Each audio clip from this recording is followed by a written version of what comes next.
ఢిల్లీ ఎన్నికల ఫలితాలపైన మనతో మాట్లాడడానికి చేవెళ్ల బీజేపీ ఎంపీ కొండ విశ్వేశ్వరరెడ్డి గారు ఉన్నారు. సార్ ఎట్లా అంచనా వేస్తారు? ఢిల్లీ ప్రచారంలో జోరుగా మీరు ప్రచారం కూడా చేసినటువంటి నేపథ్యం ఉంది. ప్రజలు ఏమనుకున్నారు? ఎలాంటి ఫలితాలు వచ్చే అవకాశం ఉందని ముందే అబ్జర్వ్ చేశారు. ఇప్పుడు ఈ ఎన్నికల ఫలితాలను మీరు ఎట్లా అంచనా వేస్తారు? ఎన్నికల ఫలితాలు ఓన్లీ ఫార్మాలిటీ. ఎప్పుడో తెలిసిపోయింది. మేము బీజేపీ గెలుస్తుంది, ఆమ్ ఆద్మీ ఓడిపోతుంది, కాంగ్రెస్ ఎటు కాకుంటుందని ఎప్పుడో తెలుసు. ఎందుకంటే ఈరోజు కూలిపోయింది ఆమ్ ఆద్మీ పార్టీ కాదు, ఆమ్ ఆద్మీ పార్టీ ఫౌండేషన్, దాని బునియాదే కూలిపోయింది. ఎందుకంటే దాని బునియాది ఏముందే, వాళ్ళు ఇండియా అగైన్స్ కరప్షన్ అని మొత్తం భారతదేశంలో ప్రచారం చేసిండ్రు. అన్నా హజారే గాంధీ టోపీలు పెట్టుకొని అప్పుడు ప్రతి భారతీయుడు దానికి సపోర్ట్ ఇచ్చిండు. పేదోళ్ళు, మిడిల్ క్లాస్, వర్కింగ్ క్లాస్ అందరు కూడా, చిన్న బిజినెస్ అందరు కూడా సపోర్ట్ ఇచ్చిండ్రు. అదే ప్లాట్ఫామ్ మీద వాళ్ళు గెలిచిండ్రు. గెలిచినాక అదే పార్టీ ఏదైతే యాంటీ కరప్షన్ మీద గెలిచిందో అదే పార్టీలో ఎన్నో స్కామ్లలో ఉండే, లిక్కర్ స్కామ్లు ఉండే. లిక్కర్ స్కామ్ తెలుసు, ఎవరితో పొత్తు పెట్టుకున్నారో, ఎవరితో కుంభక్కైనరో. ఇక్కడ కేసీఆర్ కుమార్తె కవిత గారితో పొత్తు పెట్టుకుంటే ఇక్కడ ఈ పార్టీ ఎగిరిపోయింది, అక్కడ ఆ పార్టీ ఎగిరిపోయింది. అదే కాక ఢిల్లీలో ఇక్కడ ఫ్లెక్సీలు పెట్టుకునే అలవాటు ఉండదు, మన దగ్గర పెట్టుకున్నట్టు.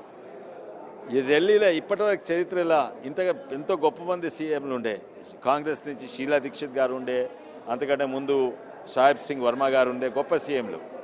ఎక్కడ కూడా నువ్వు ఢిల్లీలో ఫ్లెక్సీలు ఉండవు. ఆయన సొంత ఫ్లెక్సీలు పెట్టుకున్నాడు, పెట్టుకున్నాడు. మళ్ళీ ఏది, నేను సాధారణ ప్రజల, నేను ఆమ్ ఆద్మీ అంటే సాధారణ ప్రజలు తిరుగుంటాను, ఆ మఫ్లర్ వేసుకొని ఓ దగ్గొచ్చినట్టు దగ్గుడు, ఈ యాక్టింగ్ని బయట చేసుకుంటా. లోపటనేమో శీష్ మహల్ అంటే రాజుల భవనాలు, ఆ భవనాలలో కోట్లాది బాత్రూమ్లే, కోటి రూపాయల బాత్రూమ్లు, జకూజీలు, స్టీము, సోనా అంతే, ఇవన్నీ బయటపడ్డాయి. పడే వరకు నమ్మకం పోయింది అండ్ వాళ్ళ ఫౌండేషన్ కూలిపోయింది. అందుకే మాకు ముందే తెలిసింది అంటే ఓడిపోతున్నాం.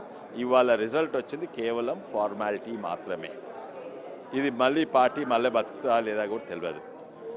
మీరు నమ్మకం అంటున్నారు, కానీ ప్రతిపక్షాలు మాత్రము ఇదంతా కూడా విశ్వాసం కోల్పోయి, అంటే మీరు నమ్మకం అంటున్నారు కానీ ప్రతిపక్షాలు మాత్రం గ్లోబల్ ప్రచారం చేసింది బీజేపీ. గ్లోబల్ ప్రచారంలో ప్రజలను గందరగోళం సృష్టించి ఓట్లు రాబట్టుకోవడంలో సక్సెస్ అయింది అనేది కూడా ఒక అపవాదం వస్తుంది. ఇన్ఫాక్ట్ మేము మొత్తం ప్రచారం కూడా చేయలేదు, మేము లిక్కర్ స్కామ్లో ఇరుక్కున్నాను కూడా ఎక్కువ చేయలేదు. ఎవరో ఒకరి ముఖ్యంగా మేము ఆ శీష్ మహల్ మీద మీరు పెట్టిన వాగ్దానాలు నెరవేరుస్తుండ్రా లేదా, అంతకంటే ఎక్కువ ఏం చేసినాం చెప్పండి.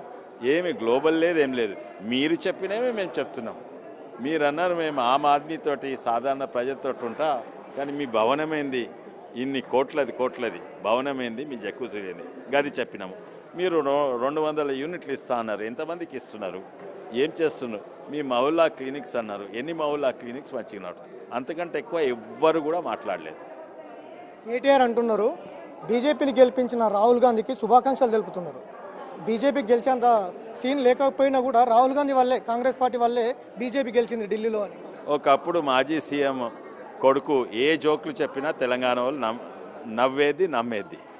ఇప్పుడు ఆ జోకులు చెప్తే తెలంగాణ వాళ్ళే నమ్ముతలేరు, బయట చెప్తే వీడెవడు రా జోకర్ అనేది. ఎవరికన్నా నమ్ముతారా? ఏంటంటే కాంగ్రెస్ బీజేపీ ఢిల్లీకి రాండ్రి, ఎక్కడన్నా ఓన్రి. ప్రథమ శత్రువులు ఒకరికొరకు కాంగ్రెస్ ఇంకా బీజేపీ. మేము కాదు, మీరు చేసిండ్రు. 3 రైతు చట్టాలు అప్పుడు మీరు వాళ్ళతో కలిసి చేయలేదా? మన పార్లమెంట్ రాజ్యసభలో మీరు వాళ్ళకి మద్దతు ఇవ్వలేదా? తర్వాత మున్గోడు ఎలక్షన్స్లో రాహుల్ గాంధీ వస్తే రాహుల్ గాంధీకి ఆర్టీసీ బస్సెస్ ఎవరు పంపిర్రు? మీది కాదా? నేను ఆర్టీఐ పెట్టినా, దాని సమాధానం ఇస్తలేరు. కుంభకైంది మీరు. ఇంకోటి, ఇప్పుడు వచ్చే ఎలక్షన్స్ కూడా మీరు క్యాండిడేట్లే పెడతలేరు. ఎందుకు? ఎట్లయినా మీకు ఏం రావు, ఓ 3-4% వస్తుంది. ఆ 3-4% చీల్చకుండా ముస్లిం ఓట్లు, వాళ్ళ ఓట్ బ్యాంకులు ఉన్నాయి కదా, చీల్చకుండా అన్ని కాంగ్రెస్కి వచ్చేటట్టు మీరు కావాలని 3-3 క్యాండిడేట్లు పెట్టవచ్చు కదా, ఎమ్మెల్సీ క్యాండిడేట్స్. పెడతలేరు. కుంభక్ ఎవరైనరు? కుంభక్ మీరు. మీ సిద్ధాంతాలు కూడా కలిసి ఉంటాయి. మీ కుటుంబ పార్టీ మీది, వాళ్ళది డైనాసిటీ పార్టీ. మేము ఎప్పుడు కూడా ఈ సిద్ధాంతాలకు వ్యతిరేకం. మేము నేషన్ ఫస్ట్ అనే పార్టీ. మీరు చెప్పే జోక్లు అందరు జోకర్ తీరా చూస్తారు అండ్ ఎవరు కూడా నమ్మరు. అరవింద్ కేజ్రీవాల్తో పాటు కీలక ఆమ్ ఆద్మీ పార్టీ నేతలు ఓటమి చెందుతున్నటువంటి నేపథ్యం కనిపిస్తుంది ప్రస్తుతం. ఈ అంచనా ఎట్లా చేస్తారు? ఎట్లా? ఏమని? అరవింద్ కేజ్రీవాల్తో పాటు కీలక ఆమ్ ఆద్మీ ఓట నాయకులు ఓడిపోయిండు. ఇన్ఫాక్ట్ ఇద్దరు కూడా సిసోడియా కూడా లిక్కర్ స్కామ్లు ఉండే కదా. అవును, ఐ థింక్ ఈయన ఒక్కడు నాకు తెలుసు, నా ట్రాన్స్పోర్ట్ హెడ్ ఉండే అరుణ్ రాయ్, ఆయన హైదరాబాద్ కూడా వచ్చిండే.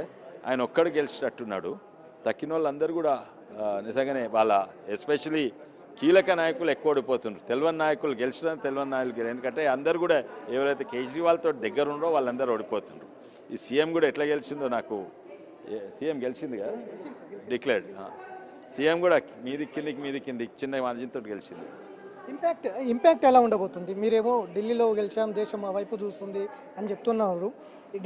ఢిల్లీ ఫలితాలు తెలంగాణపై ఇంపాక్ట్ ఎలా ఉండబోతుంది? 100% అండి. తెలంగాణలో కూడా వాళ్ళకి అందుకే కదా ఇప్పుడు వాళ్ళకి భయం పట్టుకున్నది, అందుకే వాళ్ళు క్యాండిడేట్సే పెడతలేరు. తెలంగాణ వచ్చే ప్రభుత్వం మాది, కానీ వచ్చే ప్రభుత్వం ఇడిచిపెట్టు. రేపు 3 ఎమ్మెల్సీలు ఉన్నారు. ఆ ఎమ్మెల్సీ ఎలక్షన్స్ 100% మూడింటికి మేము గెలుస్తాం. ఒకటేమో మా బడ్జెట్, వీళ్ళందరూ ట్యాక్స్ మాఫ్ చేసింది మొత్తం 12 lakhs వరకు. అయితే బడ్జెట్ వల్ల, ఇంకోటి ఈ ఢిల్లీ ఎలక్షన్స్ వల్ల, ఇంకోటేమో వీళ్ళు ముస్లిమ్స్ బీసీస్ అని బీసీస్లో కలపడం, బీసీస్ అందరు వ్యతిరేకంగా అవుతున్నారు. ఎన్నో తప్పుల వల్ల కాంగ్రెస్ వల్ల 3 మేము గెలుస్తాం. ఈ ఢిల్లీ ప్లస్ మా తెలంగాణ ఎమ్మెల్సీ ఎలక్షన్స్ వల్ల మేము రేపు వచ్చే లోకల్ బాడీస్లో గెలుస్తాం, మున్సిపాలిటీలు గెలుస్తాము. అండ్ 100% వచ్చే ప్రభుత్వము బీజేపీలు ఉంటుంది. ఇది మొత్తం మీద అయితే ఢిల్లీ ప్రజలే కాదు, రేపు తెలంగాణ ప్రజలు కూడా బీజేపీకి పట్టం కొట్టబోతున్నారు. రేపు 3 ఎమ్మెల్సీలతో పాటు స్థానిక సంస్థల ఎన్నికలు కావచ్చు, వచ్చే అసెంబ్లీ పార్లమెంట్ ఎన్నికల్లో ఖచ్చితంగా తెలంగాణలో బీజేపీ ఎగరబోతుంది అనేది అయితే ధీమా వ్యక్తం చేస్తున్నటువంటి నేపథ్యం అయితే కనిపిస్తుంది.